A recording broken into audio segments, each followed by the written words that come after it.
صحح وضعيته ان هو طلع كوره نور السيد، ضربه ركنيه للمره الثانيه. نادي الزمالك هو الاشرس، هو اللي بيقرب، هو اللي جاب الجول. احمد جعفر واحد لنادي الزمالك. عملوا هجمات وعلى طول بقى كتر الضغط بيولد اخطاء لمدافعي وادي دجله، واحمد جعفر يحط الهدف الرابع عشان يبقى هداف نادي الزمالك وهيبقى هداف البطوله من الكره العرضيه اللي اتعملت وسط دربكه او حاله فوضى دفاعيه. موجود الدكتور كمال درويش واعضاء مجلس الاداره، الكابتن ايمن يونس، احمد مرتضى منصور، الكابتن خالد لطيف عضو مجلس اداره الاتحاد المصري لكره القدم.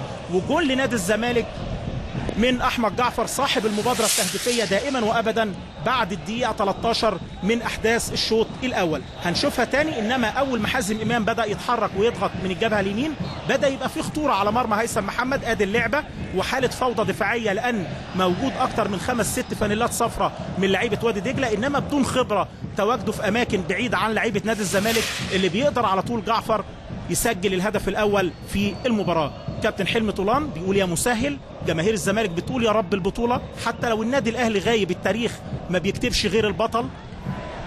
حماده طلبه يطلعها لحازم امام،